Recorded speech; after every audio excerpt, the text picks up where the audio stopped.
یہ ایک انتہائی سینسیٹیو ایشو ہے جس پر بات کرنے کی ضرورت ہے۔ اگر ہمیں مستقبل کے اندر اپنے لیے اور اپنے بچوں کے لیے اس طرح کی شدت پسندی کی مینٹیلٹی کو روکنا ہے تو ایسے شدت پسند مذہبی طبقے کو کیسے لگام ڈالی جائے اس کے بارے میں سوچنا ہوگا۔ اگر ان لوگوں کو زیادہ شوق ہے تو یہ خود اس شخص کو اکیلے جا کر شہید کریں یا پھر اپنے بچوں کو اس کو شہید کرنے کے لیے بھیجیں۔ لوگوں کے بچوں کو مروا کر ان کے نام پر یہ اپنی سیاست چمکانا کیوں شروع کر دیتے ہیں؟ ان بیچاروں کا نام بیچتے ہیں اور وہ غریب بیچارہ قاتل اور مقتول دونوں اپنے اپنے گھر کے وارث اس برین واشنگ کے ہاتھوں اپنے گھر اجاڑ بیٹھتے ہیں۔ اب یہ سلسلہ رکنا چاہیے۔ رجب بٹ ایک دیوس، بے وقوف اور جاہل قسم کا انسان ہے۔ مجھے اس سے لاکھ اختلافات ہیں، لیکن ہمارا دین ہمیں سکھاتا ہے کہ ہر چیز کے اندر انصاف سے کام لو، کسی پر بلا وجہ تہمت مت لگاؤ۔ میں نے بہت کوشش کی کہ مجھے کوئی ایسی چیز نظر آ جائے جس کے اندر انٹینشنلی جان بوجھ کر سوچ سمجھ کر اس بندے نے کوئی گستاخی کی ہو، لیکن مجھے ایسا کچھ بھی نہیں ملا۔ یہ صرف ایک محض اتفاق ہو سکتا ہے اور پھر اس کے پیچھے وجہ وہی ہے کہ اس بندے کے فیم کا استعمال کر کے اپنی مذہبی دکانوں کو چمکانا یا پھر سوشل میڈیا پر اپنی ویورشپ بڑھانا۔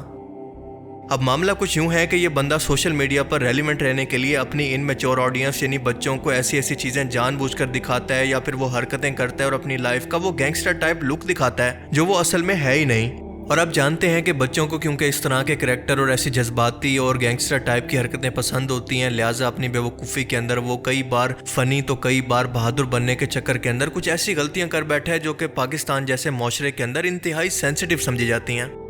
مثال کے طور پر اپنی ایک ویڈیو کے اندر فنی بننے کے چکر کے اندر اس نے کرسچن کمیونٹی کو روزہ نہ رکھنے کا تانا دے کر ان کے جذبات کو مجروح کیا، اور اسی وجہ سے اس پر 295(1) کا کیس بھی ہوا، جس کے بعد اس نے اس واقعہ پر معافی مانگ لی کہ یہ سب کچھ غلطی سے ہوا اور میں اس پر شرمندہ ہوں۔ پی رہا تو پولیس والا ڈالا ہے تو انہیں کہا چل بہ تینوں نہیں پتا روزے کے کہندا بھائی اسی عیسائی ہونے ہیں۔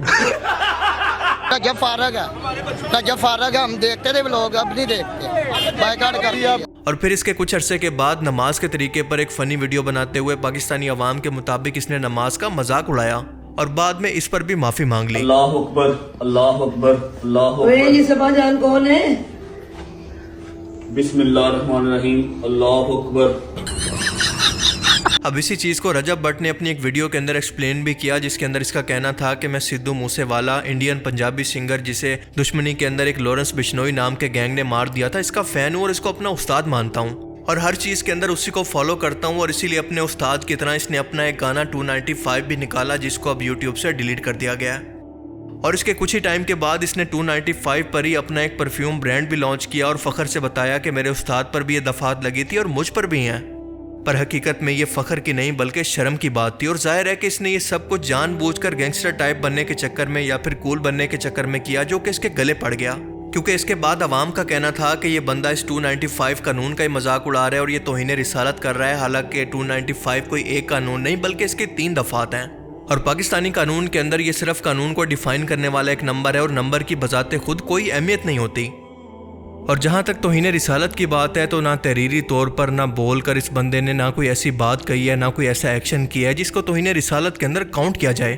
ہاں لیکن فخر سے اس طرح کی دفعات کو آن کرنا یہ اس کی بہت بڑی بے وقوفی ہے، اور ایسا اس نے اسی لیے کیا ہوگا کیونکہ یہ سدھو موسے والا کو اپنا استاد مانتا ہے۔ اور آپ میں سے کافی لوگ یہ بات جانتے ہوں گے کہ سدھو موسے والا پر بھی جیتے جی یہ الزام لگتا تھا کہ اپنی ویڈیوز کے اندر اور اپنے گانوں کے اندر وہ گینگسٹر کلچر اور گن کلچر کو پرموٹ کرتا ہے، اور ظاہر ہے کہ رجب بٹ بھی اسی کو فالو کرنے کی کوشش کرتا ہے، لیکن وہ یہ بھول گیا کہ میجورٹی ہندوستان کے اندر ہندوؤں کی ہے جہاں پر یہ اتنا سینسیٹیو معاملہ نہیں ہے، لیکن یہ پاکستان ہے جہاں پر لوگ مذہبی طور پر بہت زیادہ سینسیٹیو ہیں اور ذرا سی غلط فہمی اور غلطی ایک شخص کی جان تک لے سکتی ہے۔ اور یہی سب کچھ آج رجب بٹ کے ساتھ بھی ہو رہا ہے، اور اسے جان سے مارنے کی اتنی دھمکیاں ملی، لوگوں نے اس کے گھر کے باہر اور پولیس اسٹیشن کے باہر دھرنا دیا کہ اس پر FIR درج کر کے اس کو سزائے موت دی جائے۔ حالانکہ ان ریالٹی دیکھا جائے تو ایسا کوئی معاملہ بنتا ہی نہیں ہے، کیونکہ قانون کے اندر بھی یہ درج ہے کہ کوئی شخص جان بوجھ کر ایسا کرے، اور ثبوتوں کو دیکھنے کے بعد اور اس کے بیانات کو دیکھنے کے بعد ہم یہ کہہ سکتے ہیں کہ اس کی ایسی کوئی انٹینشن نہیں تھی بلکہ یہ محض اتفاق ہو سکتا ہے۔ اور یہ اللہ اور اس کے رسول کی تعلیم ہے کہ جو شخص بھی اپنے منہ سے اپنے مسلمان ہونے کا، ختم نبوت اور رسول اللہ کی نبوت کا اقرار کرے، آپ اس کو گستاخ نہیں کہہ سکتے ہیں۔ اور یہ بندہ کیونکہ بار بار قرآن کریم پر ہاتھ رکھ کر اور کعبہ کے سامنے کھڑے ہو کر اپنی بے گناہی کا ثبوت پیش کر چکا ہے، تو اب ہم لوگوں کو اس کے ظاہری اعمال کو دیکھ کر ہی کوئی فیصلہ کرنا ہوگا۔ رسول اللہ صلی اللہ علیہ وسلم کے منہ بولے بیٹے زید بن حارثہ کے بیٹے اسامہ بن زید نے ایک بار رسول اللہ صلی اللہ علیہ وسلم کی بارگاہ کے اندر آ کر فرمایا کہ اے اللہ کے رسول، میدان جنگ کے اندر ایک کافر نے میری تلوار کے نیچے آ کر خوف کے مارے اپنی جان بچانے کے لیے کلمہ پڑھ لیا، لیکن میں نے پھر بھی اس کو قتل کر دیا۔ اور یہ بات کافی دل سے میرے دل میں کھٹک رہی ہے، تو رسول اللہ صلی اللہ علیہ وسلم نے ناراض ہو کر فرمایا کہ جب اس نے کلمہ پڑھ لیا تھا تو اسامہ تو نے اس کو قتل کیوں کیا؟ حضرت اسامہ بن زید نے جواب دیا کہ اے اللہ کے رسول، اس نے خوف کی وجہ سے یہ کلمہ پڑھا تھا۔ تو رسول اللہ نے فرمایا کہ اے اسامہ، کیا تو نے اس کا دل چیر کر دیکھ لیا تھا کہ وہ سچ کہہ رہا تھا کہ نہیں؟ کل کو اگر وہ شخص اپنی قبر سے کلمہ پڑھتا ہوا بروز قیامت نکلے گا اور اللہ کے حضور اپنا مقدمہ پیش کرے گا تو کیا جواب دے گا؟ اللہ کے رسول نے یہ الفاظ اتنی بار دہرائے کہ اسامہ تو کیا کرے گا، اسامہ تو کیا کرے گا، کہ حضرت اسامہ فرماتے ہیں کہ میں نے سوچا کہ کاش اس سے پہلے میں مر کر مٹی ہو گیا ہوتا، یا پھر آج ہی کلمہ پڑھ کر مسلمان ہوا ہوتا تاکہ میرا یہ گناہ تو معاف ہو جاتا۔ ہمارے نبی کی تعلیم تو یہ ہے، لیکن مذہبی شدت پسند اور کچھ ویورشپ کے بھوکے اپنے مذہبی اور سیاسی مقاصد کے لیے آپ لوگوں کو استعمال کرتے ہیں، آپ لوگوں کو جذباتی کر کے آپ کی ذہنی کنڈیشن کا فائدہ اٹھاتے ہیں، اور انہی لوگوں کی تعلیم ہے کہ کسی بے گناہ کو بنا کسی صفائی کا موقع دیے ان کو مار ڈالو، کاٹ ڈالو۔ لیکن آپ کو بتاتا چلوں کہ ایک ناحق قتل شرک کے بعد اللہ کو سب سے زیادہ ناپسند ہے، اور قیامت کے دن سب سے پہلے اسی ناحق قتل کا فیصلہ ہوگا، جب مقتول اپنے قاتل کو پیشانی کے بالوں سے پکڑ کر گھسیٹتا ہوا اللہ کے عرش کے پاس جا کر کہے گا کہ اے اللہ، اس شخص نے مجھے دنیا کے اندر بے قصور قتل کیا، مجھے آج انصاف چاہیے۔ تو ذرا سوچ کر دیکھیں کہ اگر آپ نے کسی شخص کو بے گناہ قتل کیا تو قیامت کے روز ثواب تو دور کی بات، آپ کے ساتھ کیا معاملہ ہوگا؟ اور اس کے علاوہ ہمارے نبی کی تعلیم یہ ہے کہ کوئی فاسق شخص اگر تم تک کوئی خبر لے کر آئے تو پہلے اس کی تصدیق کر لیا کرو، کیونکہ ایسا نہ ہو کہ بے خیالی کے اندر تم کسی بے گناہ کو سزا دے بیٹھو۔ اس لیے آپ لوگوں کو جذباتی ہو کر اس طرح کے معاملات کے اندر کسی بھی لیڈر کو فالو کرنے کے بجائے سب سے پہلے خود ریسرچ کرنی چاہیے۔ اور جو لوگ جان بوجھ کر اپنے فائدے کی خاطر لوگوں کو اکسا رہے ہیں، میں ان لوگوں سے کہنا چاہتا ہوں کہ آپ بہت خطرناک کھیل کھیل رہے ہیں، کیونکہ کل کو یہ چیز آپ لوگوں کے گلے بھی پڑ سکتی ہے۔